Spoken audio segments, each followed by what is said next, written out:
पिछले दिनों हमने कच्छावा राजवंश के ऊपर जो वीडियो बनाए, तो वहाँ कमेंट्स के अंदर कई बार अनुरोध आए कि साहब जो कच्छाओं की जो अलग अलग जो तड़े हैं उनके ऊपर या शाखाओं के ऊपर आप वीडियो बनाइए। खासकर जो ये दांगी कच्छावा हैं उनसे कई बार अनुरोध आया कि साहब दांगी कच्छाओं के ऊपर वीडियो बनाइए, लेकिन हमारे पास ज़्यादा जानकारी नहीं थी। हमारे पास जो उपलब्ध किताब थी उसके अंदर सिर्फ इतनी जानकारी मिली कि जो दांगी कच्छावा हैं वो आमेर के राजा जो काकिल देव जी थे उनके जो एक पुत्र थे देलन जी, उनके वंशज जो हैं वो दांगी कच्छावा कहलाए। और उसके बाद फिर ये जो वीडियो बनाया, उसके बाद बुंदेलखंड से एक ब्रजमोहन सिंह जी हैं, उन्होंने हमें काफ़ी सारी किताबें और ये सब भेजी। तो उनके जो भतीजे थे देवेंद्र सिंह जी, वो पिछले दिनों गांव आए और उन्होंने उनके जो चाचा जी हैं देवेंद्र सिंह ब्रजमोहन सिंह जी ने कई किताबें थी जिनके अंदर उन्होंने बाकायदा मार्क करके जो जो जानकारियाँ दांगी कच्छाओं के बारे में थी वो हमें भेजी। तो आज के वीडियो में हम आपको जानकारी देंगे कच्छावा राजवंश की दांगी शाखा के गौरवशाली इतिहास की। आपको बता दें, दांगी या डांगी सरनेम आपको कई जातियों में मिल जाएंगे, पर हम जो जानकारी देने जा रहे हैं वह कच्छावा राजवंश की दांगी शाखा से संबंधित है। मैंने अपने पिछले एक वीडियो में एक किताब कच्छाओं की वंशावली जो राजपुरोहित गोपी बल्लभ जी से प्राप्त और जिसके लेखक हैं छाजू सिंह जी बड़नगर, उसमें उल्लेख किया था। इस किताब में पेज नंबर 69 पर दांगी कच्छाओं को देलन पोतों का जिक्र है। राजस्थान में कछवा राज्य की नींव रखने वाले दूल्हे राय जी के पुत्र वे काकिल देव जी ने सुसावत गोत्र के मीणा राजा से आमेर छीनकर अपनी राजधानी बनाया। इन्हीं काकिल देव जी के एक पुत्र वे देलन जी। कच्छाओं की वंशावली के आधार पर देलन जी आमेर ना रहकर ग्वालियर चले गए। आपको बता दें, दूल्हे राय जी भी ग्वालियर क्षेत्र से ही राजस्थान आए थे। उनके परिवार के लोग अभी भी उस क्षेत्र में बहुतायत से थे। देलन जी वापस उसी क्षेत्र में चले गए। उनके वंशज देलन पोता एवं डांगी कछवा कहलाए, जिन्हें दांगी कछवा भी कहा जाता है। एक और किताब शेखावत और उनका समय, जिसके लेखक हैं रघुनाथ सिंह जी काली फाड़ी, उसमें कच्छाओं की 53 तड़ों का उल्लेख किया गया है, जिसमें देलन पोता का भी नाम सम्मिलित है। यही उल्लेख कई अन्य पुस्तकों जैसे कच्छाओं का इतिहास, जिसके लेखक हैं देवी सिंह जी मंडावा इत्यादि में भी मिलता है।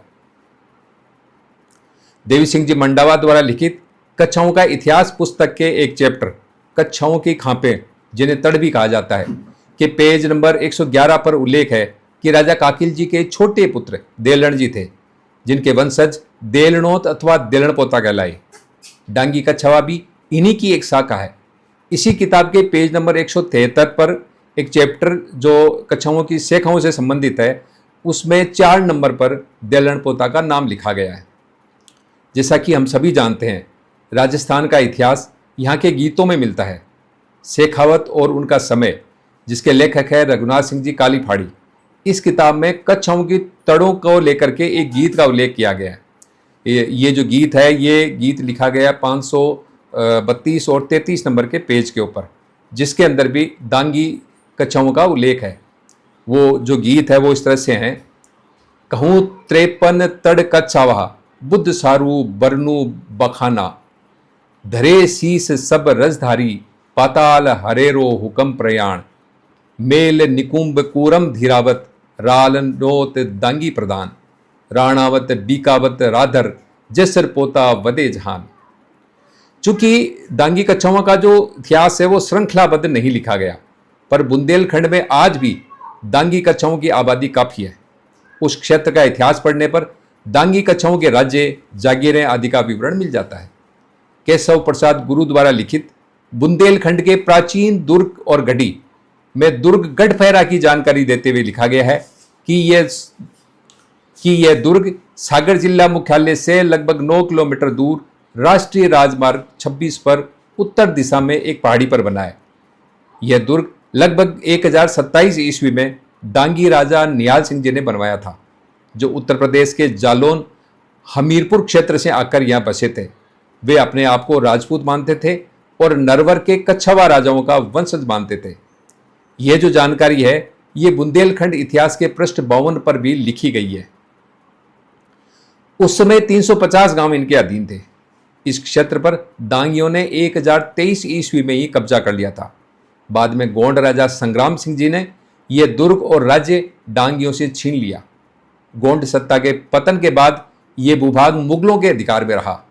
पन्ना के महाराजा छत्रसाल ने वर्ष 1689 में इस दुर्ग पर हमला किया।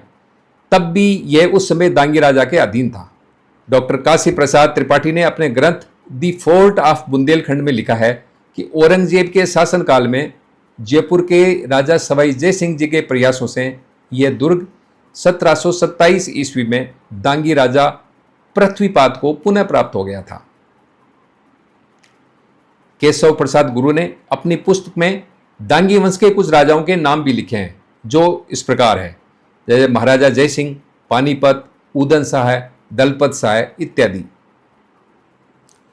केशव प्रसाद गुरु के अनुसार सागर के दुर्ग का निर्माण भी वर्ष 1660 ईस्वी में गढ़पहरा के दांगी राजाओं ने करवाया था, किंतु वर्ष 1734-35 में यह संपूर्ण क्षेत्र सागर, दमोह सहित छत्रसाल के पुत्रों द्वारा पेशवा बाजीराव को सौंप दिया गया। गढ़पहरा के दुर्ग के निर्माण करने वाले दांगी राजा निहाल सिंह ने एरण में भी एक किले का निर्माण कराया था, जो वर्तमान में खंडर में तब्दील हो चुका है।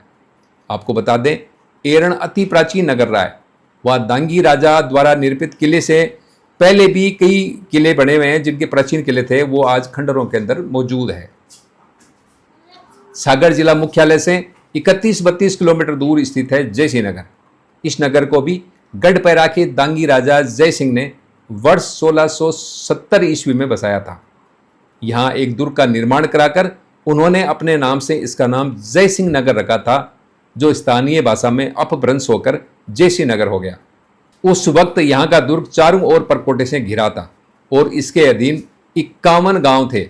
बाद में यह दुर्ग भी पेशवाओं के पास चला गया और बाद में अंग्रेजों के पास।